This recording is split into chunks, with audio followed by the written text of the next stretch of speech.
If you feel like you've got so much stuff going on at work in your head right now, it's like you've got 5 tabs open, or your brain is buffering like an old school dial-up internet connection, then this episode is for you, because I'm going to be unpacking ways that you can make smarter decisions faster to get better recognition and results for you and your career.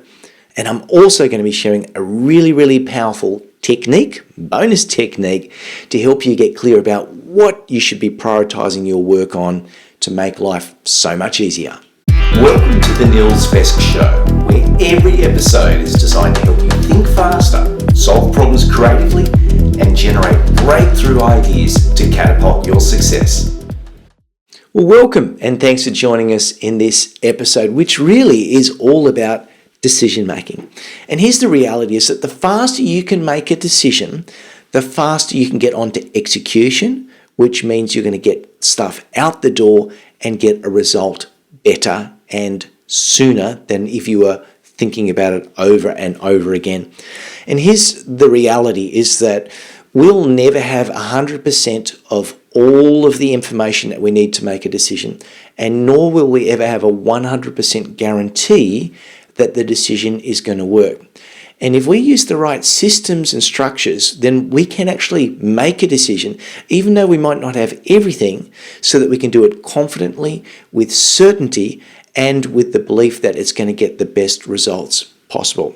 And that means we can reduce our cognitive load, and we can get onto the fun stuff of leaving, enjoying the results that we truly deserve. Hopefully that's making sense.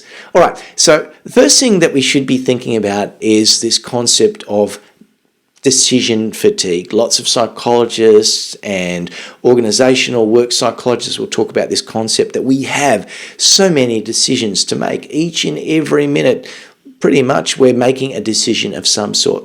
And one of the biggest problems that we have when it comes to problem solving or decision making is that we usually don't have a framework. Now, when we don't have a framework, it means we agonize, we go through it, and we go through all the pros and cons in our head. But if we have a structure, and this is tip number 1, if we have a structure in place, it makes life easier. Even, say for example, when it comes to our emails. So I want to share with you in this first tip an email decision-making technique, because I don't know about you, but my inbox gets full, especially when I own a company, so I've got multiple sort of people to look after, and emails can be, let's face it, a big weight on the shoulders. So here's a framework that we use in our team to help reduce that. And it's really simple. It's a 4-step process. Do it, defer it, delegate it, or delete it. So when an email comes in, we make a decision. Should we defer it? That is, put it back to another time that we review it. Should we do it right there and then?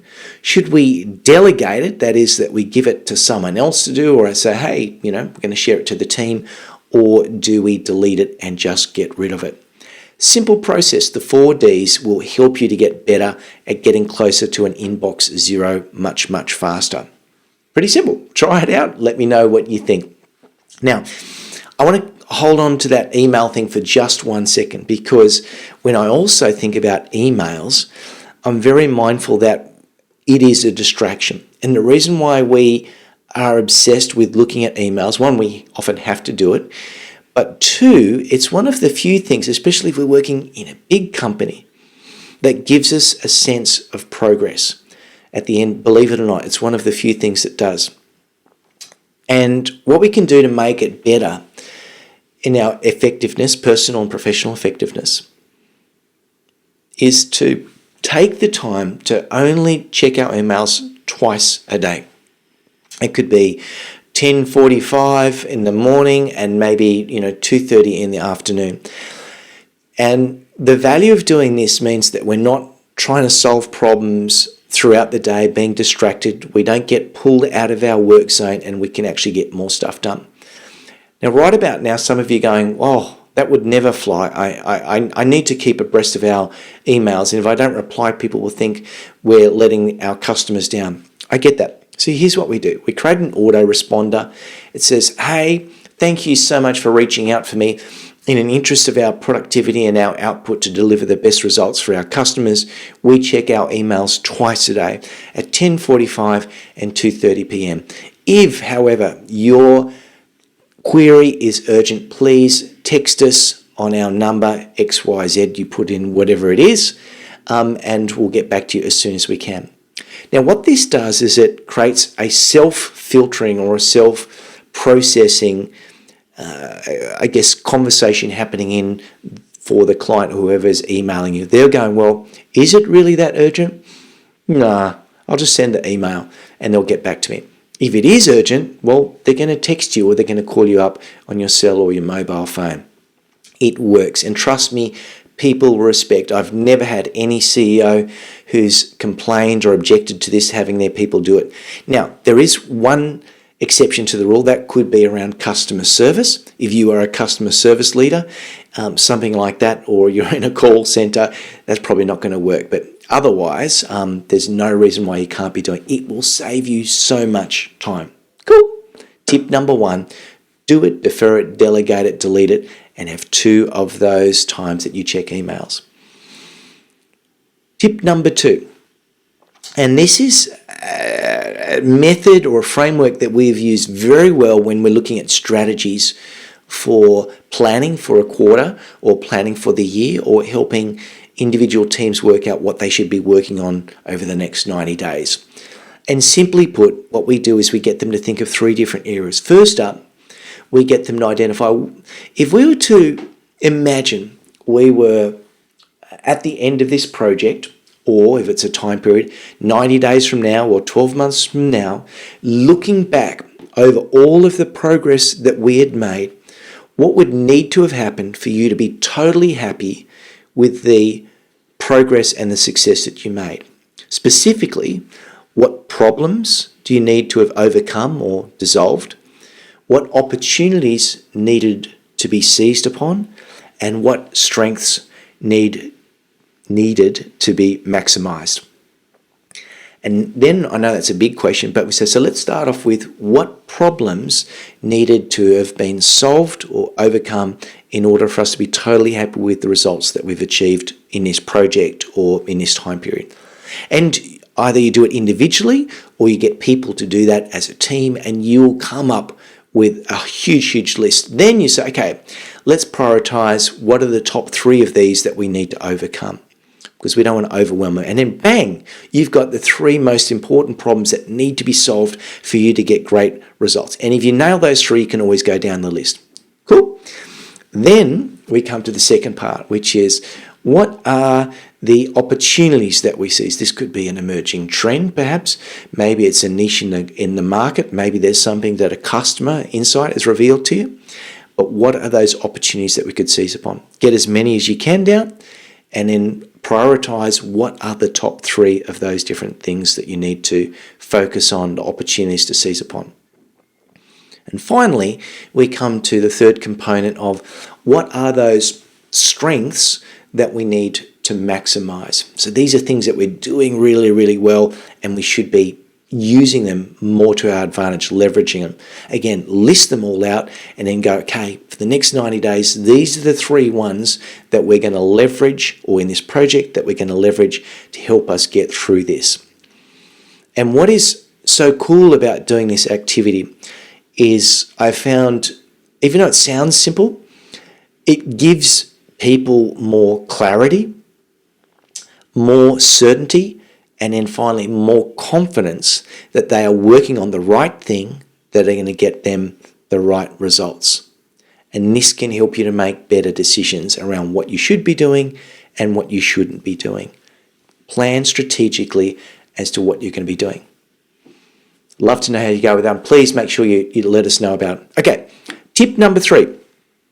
If we're going to make a decision, sometimes it's good to think of, again, from a framework perspective, how does this relate to what the organization might need or what our team needs? And I found that usually asking 3 types of questions can help you do. How is this idea or this decision going to work tactically, technically, and financially? So tactically, does this idea or this direction respond and align with the tactics or the objectives of our organization for the next 90 days or for the next 12 months. If it does, great. You can score it out of 5 to make it even more objective so it's not so subjective, if that makes sense. So how does it work tactically? The second thing is to ask this question is, how technically feasible is it to go this direction? Or how technically feasible is this idea? Again, the more easier it is to do, then the higher the score you could give it out of 10 or out of 5. The more difficult it is, the lower the score. So tactically, it's a 4 out of 5. Technically, it's a 4 out of 5 because it's easy. Now, we move on to the final part, is financial. So this is where we ask what it might be the potential financial gains versus the risks involved in doing this. If there's going to be a big payoff and the risks are fairly minimal, then hey, you give it a high score. If it's not so good, you give it a lower score. And so that way we can create 3 sub-scores and create a total score out of 15 or out of 30 that helps us to make a decision as to whether you should or you shouldn't do. Now, one of the things that we do with our clients and our customers and our mentoring clients is we give them a template to do that. So when they submit an idea, they can score that and they can identify their idea and they can actually share that with other people, and it justifies the decision that they make and it helps get buy-in or approval from other people. Tactical, technical, and financial. Trust me, it works really well. All right, another tip that can help with your ability to solve problems really quickly if you're on the fly, and that is using a little bit of a mnemonic prompt to help you think about assessing a decision. And funnily enough, I remember learning about this when my wife and I, Anna, were going through, I think we were going to be going through the birth of our first child, and an amazing doula, someone who works with parents and the mother giving birth. She had a really cool acronym which I'll never forget to this day, and it's called B.R.A.I.N. And simply, what are the benefits, what are the risks, what are the alternatives, what's your intuition saying, and what would happen if you do nothing? So B, you could ask quickly, so what are the benefits if we do this, make this decision? What are the risks if we do? What are the alternatives to making this specific decision? What's my intuition saying? What's my gut saying? And finally, what would happen if we do nothing at all? And even not only can we use this for ourselves as a mental checklist, but we can also use this with other people. If we're in a team environment, we could say, okay, so let's just, before we commit to this, what are the benefits, blah, blah, blah. What are the risks? What are the alternatives? Because you might find that just by groupthink, we're going down one route, but actually, when you take the moment to prompt yourself to see if this is the best decision using your brain, you might find actually it might be better to do something else. Really simple tip, but it works. Use your brain. All right, last little tip before we move on to our bonus. And the next thing to do when we're making a decision is what happens next? Who's actually going to go out there and do it? And I use another very simple old mnemonic, and it works. I know it's old school, but it just does it so well, and it's called RASCI. So if we've made a decision, we're going to be moving forward. We go, well, who is going to be responsible for this activity or these activities? Who is going to approve the work that we do? Who is going to support us in doing the work? Who do we need to consult or to ask or to get more information from? And then finally, who do we need to inform? Who do we need to tell to keep up to date as to the progress that we're doing? Very simple technique. What do we need to do? RASCI. It just gives you a clarity as to what steps you're going to do in execution, and it makes it more transparent, and everyone else around you will feel like, aha, finally we know who's going to be doing what when. Again, so RASCI, who's going to be responsible for doing the work? A, who is going to approve it or sign off on it? S is for who's going to support us in doing the work. C for who are we going to consult to ask questions with. And I, who do we need to keep informed as we go through it? Very powerful tool. Even though it was developed a long time ago, it still works to this day, and I find it refreshingly simple. Beautiful. So there's 5 tips. Now, before we get to our bonus tip, I was thinking of something that I could share with you. Now, if you really are serious about getting creative and innovative at work, I've created a really simple, quick read yet powerful ebook called 40 Reasons Why You're Creative Enough to Get Sought Out at Work as a Creative Problem Solver. And this little ebook, sometimes if you're feeling a little bit flat, like a Monday, feeling the energy's low, this little ebook will get you smiling and make you think that you are more creative than you think you are. It can really help to pep you up and keep your energy up when things might be a little bit low. Because really, you are creative. We just need to use the right prompts and tools to do it. Now, if you want to find this, all you need to do is to go to ideamaverick.com/creative. That's ideamaverick.com/creative, and you can download that ebook for free. I'll put the link into the show notes there to help you out. All right, so that's it. Oh, that's right, I've got my bonus. And by the way, if you do love this episode, please leave us a review. Share some comments and tell us what you want from me, because I read every comment and I create this content for you guys. All right, so the last thing I want to end up here is a bonus tip. And this is a tip that's really powerful that is called false ranking. And I had the great fortune of consulting with a very clever company, and the guy who got me in is a guy by the name of Creel Price. And we're probably talking 15, 17 years ago, he sold his company for well over $100 million, back when that amount sounded like a lot more money than it does nowadays. And one of the things that he got me into to do is to help him come up with business ideas. But one of the things he was amazing at was making decisions. He had frameworks for making decisions. And he shared with me a method that's called false ranking. And how false ranking works is that the problem with making decisions is we have a little bit of a bias with our brain. And when we have more than one option, it makes it hard for our brain. Our brain often works best when it's at a binary decision. It's yes or no, black or white, A or B. And so what this technique does is, let's say you want to create a new marketing campaign. I'm just throwing that out there. Marketers might like this. And you say, okay, here's our new marketing campaign. Here's all the activities that we need to do. Now, we could have a huge list. Maybe we've got 15 things on that list, which could put us into an overwhelm, put us into a spin, feeling like, oh God, it's too much, it's too overwhelming, not going to do it. But if you were to take those lists and go through one by one, you would start to be able to prioritize. So let's say the first task is to organize the social media posts, okay? Tip number 1, that's going to be activity number 1.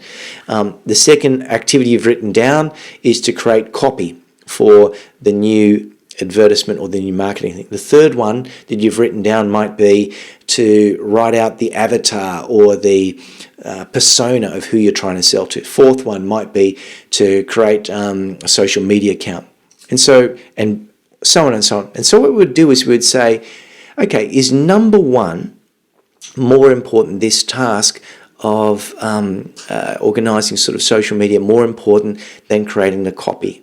And if it is, we give it a tick. If the copy is more important, we would give the copy a tick. Then we would go again, is the social media more important than doing the persona or the bio? Probably not. The bio would be, and we give it a tick. And so what we're doing is we're cross-checking. We're doing one against the other. Remember how I said the brain is binary. So is it option A? Is option A more important than option B? Is option A more important than option C? Is A more important than option D? And we just simply give them a tick as we go through. Once we've done all of that option A versus all of the other options, we then go to option B. Is option B more important than option C? Tick. Is option B more important than option D? Is option B more important than option E? And just by doing that, ticking, you will end up with a list. One thing's got 16 ticks, the other's got 4, 3, 2, 1. And it can really help you to give you a list of what you should be doing from a more objective way, rather than going, oh, I'd really like to do this, special advertisement for social media. Trust me, it works. So that's it, my friends. False ranking, it can really help you to work out what to prioritize on. We've spoken about frameworks. We've spoken about so many different things. Thank you for taking the time to join in, and please join us in our next episode. See you soon.